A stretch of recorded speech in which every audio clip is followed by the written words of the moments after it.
Anda kembali bersama The Headlines, Bang Don. Kalau kita bicara tentang tadi naik kelas lah kata Bang Don yang pertama.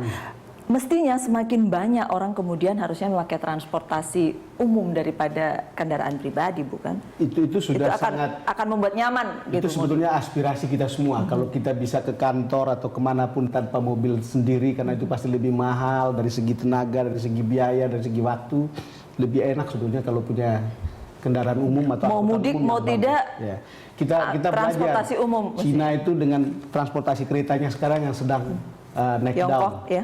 Tiongkok ya, lalu kemudian Jepang kan sudah lama, kita ke Amerika, kita ke Eropa juga, Europass itu luar biasa yang digunakan kemana-mana itu dari satu negara ke negara yang lain, gunakan itu jauh lebih, dan itu bersaing, pesawat akhirnya tidak semahal seperti yang ada di sini, jadi orang punya pilihan-pilihan yang banyak dan bagus gitu.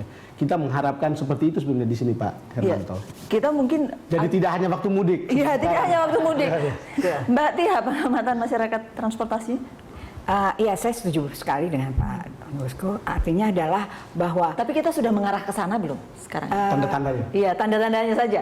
Tanda-tandanya sudah tandanya mulai saja belum mulai, bagaimana mau mengarah? Sedikit ya, tapi karena kita lihat contohnya, kayak Jakarta-Bandung, pergerakan Jakarta-Bandung itu luar biasa. Diabsorb oleh kereta api maupun oleh minibus-minibus kecil itu yang sekarang ada. Bahkan mereka dari tadinya minibus yang kelas Korea sekarang udah naik yang kelas Jerman kayak gitu kendaraannya. Artinya ada market yang tumbuh. Ini produksi Korea ke produksi Korea. Tadinya, sekarang produksi Jerman. Saya nanti disangka iklan kalau jadi artinya adalah ada growth di situ dari pasar sehingga mereka bisa memperbaiki fleetnya atau armadanya. Artinya di antara moda-moda itu yang paling maju pesat? Jangan salah. Minibus itu penghasilannya luar biasa. Jangan-jangan makan marketnya busnya Mbak Eka juga kayaknya kelihatannya. Gitu. Tapi kalau gini, kalau biar bagaimanapun ya, yang namanya kalau jalan raya, kalau dia punya kendaraan lebih besar tuh jauh lebih nyaman. Makanya kenapa sampai hari ini juga sebenarnya bus-bus itu untuk trek-trek tertentu masih digemari begitu. Tapi memang banyak juga angkutan umum yang memakan porsi itu, terutama sebenarnya bukan yang legal lagi, yang illegal ini. Karena yang illegal ini karena murahnya berinvestasi dan tanpa izin dan mereka bisa di mana saja mengangkat penumpang, sehingga mereka tuh juga bisa menawarkan harga yang jauh lebih murah begitu. Jadi itu harus disikapi begitu. Tapi kalau misalnya kita memang mau maju transportasi dan mau maju logistiknya, kita harus sadari bahwa darat itu di seluruh dunia masih pegang namanya 60-90% pergerakan orang dan barang. Boleh kita tetap mengedepankan nanti ada tol laut, kereta api dan lain-lain. Tapi kalau negara ini mau maju dan namanya efisien dalam hal tersebut transportasi dan logistik, tetap harus platform transportasi darat ini, apakah jadi feeder, apakah jadi partner dari kereta api, udara dan lain-lain, itu tetap harus namanya 60%. 60 di Indonesia malah 96%. Pak, mobilitas orang. Jadi kalau kami punya target untuk menaikkan dari pangsa. Sekarang ini penumpang itu 7%. Kalau barang itu malah di bawah 1%.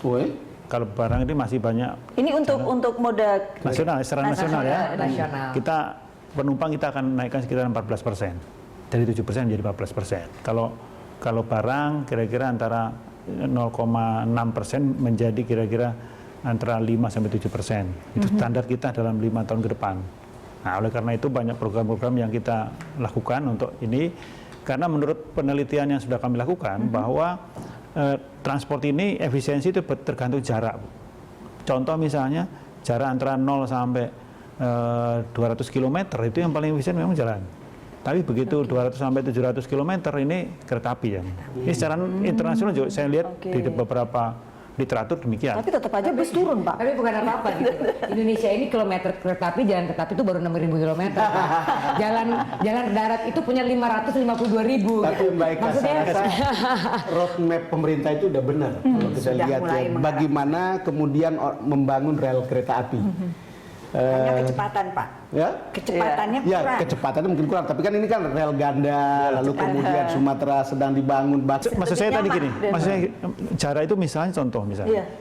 Truk-truk Bulelena ini misalnya dari Medan ada sampai ke Surabaya sampai gitu. Kan terlalu jauh. Nah, menurut hitungan kita yaitu kereta api, nah, kalau tersambung atau modal laut. Tapi kan masih masih jauh kan? Kami sedang melakukan. Kita harapkan dalam 5 tahun ke depan ini Medan sampai ini sudah bisa terintegrasi tahun ini dengan sudah kita kereta. mulai di Medan ke selatan, kemudian tahun depan ini Riau sudah mulai jalan. Dan kita dalam 5 tahun ke depan. Pertanyaan saya, Nung, baru 7% ya angkutan penumpangnya, lalu kemudian kurang dari 0,6% untuk barang. Untuk barang. Ya. Naik dari 14% untuk penumpang, kemudian naik untuk 5,7% untuk barang, itu kelihatannya akan jauh banget ya. Ya, tadi makanya kami membuat jalur ganda, kemudian di Sumatera, Kalimantan, Sulawesi ini sudah mulai bulan Agustus ini pembangunan. Sulawesi antara Makassar, Parepare ini sudah mulai. Kalau sudah terjadi begitu, Nung, tidak ada lagi ribut-ribut soal mudik. Saya malah Semuanya berharap lancar gitu, nyaman. Saya berharap untuk jalur-jalur kereta api baru yang belum ada, saya berharap itu didesain untuk long term. Karena kita kan biasanya desain short, medium. Nanti habis itu bingung, bikin lagi double track kayak sekarang. Kita cross check Artinya saja ke adalah- Pak Hermanto. Long term tidak? Long term tuh misalnya dia memang udah didesain untuk kereta api bertingkat. Artinya Oke. kan tanpa harus menambah rel, karena paling mahal kan infrastruktur ya Pak dibandingkan rolling stocknya. Itu tanpa harus menambah infrastruktur, dia udah kereta api bertingkat. Artinya tinggal nambah. Ya, jadi contoh seperti di Sulawesi maupun Sumatera, Sulawesi Selatan. Ini kami membuat, ini kan pembebasan lahan 50 meter, jadi groundnya itu double track, tapi kami bangun dulu single. Supaya nanti kalau ada, misalnya ada demand meningkat baru single lagi. Karena kalau sekaligus double mungkin biayanya double ya.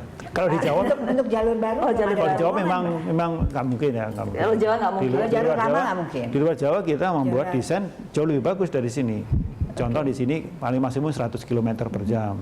Kami membuat di Sulawesi ini 200 km per jam desainnya, kemudian kecepatan normalnya nanti sekitar 150. Kalau sudah begini Mbak Eka, bagaimana kemudian kira-kira ya yang mesti dilakukan oleh angkutan bus gitu ya, angkutan Kalau menurut jalan saya kita harus raya. perhatikan dua hal ya. Iya. Kalau kita tadi dengar bahwa angkutan moda lain seperti laut dan kereta api itu kita pasti berbicara infrastrukturnya yang tadi satu jalan raya ada 552.000 km saat ini, kereta api 6.000. Notabene makanya kereta api itu 1 tahun aja cuma kurang dari 1 juta teus.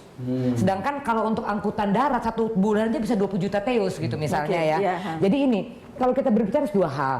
Apa yang ada saat ini untuk mengurangi biaya transportasi dan juga meningkatkan mobilitas orang dan barang itu artinya kan masih banyak yang dipegang darat. Tolong tuh diprioritaskan. Yang kedua kita berbicara mengenai jangka menengah, jangka panjang. Itu satu hal lagi. Jadi jangan jadi bercampur baur gitu loh. Karena jangan kita mikirkan 5 tahun ke depan lagi.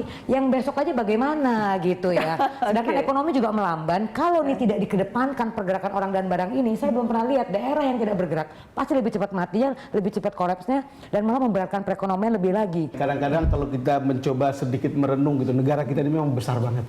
Besar sekali. Iya. Besar dan luas sekali. Kalau kita Luas. terbang itu jauh, kita bisa bayangkan kalau kita mengadakan infrastruktur yang begitu besar.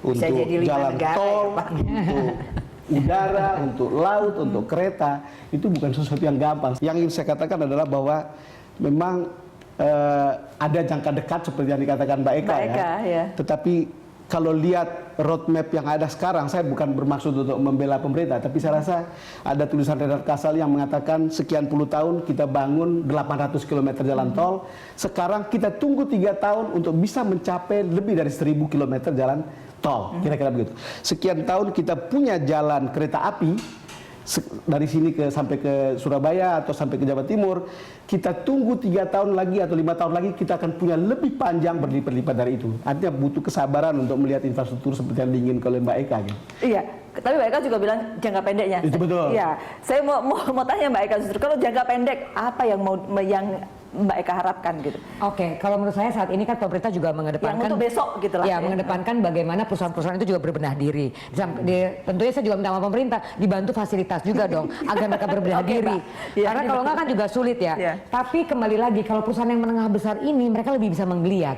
Kenapa? Karena mungkin source of income-nya lebih ada dan kapasitas manajerialnya lebih tinggi, sehingga buat mereka untuk survive bertahan tuh lebih ada. Karena bidang usahanya juga macam-macam. Ya Jadi macam-macam saling, mungkin. ini, Tapi walaupun demikian, saya rasa seperti keringanan pajak, ya, yang maksudnya kalau kita beli kendaraan lebih ramah lingkungan, Euro 4, Euro 5, harusnya ada keringanan pajak lebih. Ini kan Iya, nggak karena beli tidak rusak beli bus lingkungan. odong-odong sama beli bus baru, Oke. penghargaannya sama saja. Hal-hal seperti itu juga kalau dibuat, menurut saya lebih bisa membuat angkutan jalan raya ini lebih profesional dan lebih bisa mengedepankan pelayanan yang aman dan nyaman kepada Iya. publik. Karena begitu. sekarang masih angkutan darat ya. Kita akan lanjutkan saat lagi, kami akan kembali untuk Anda.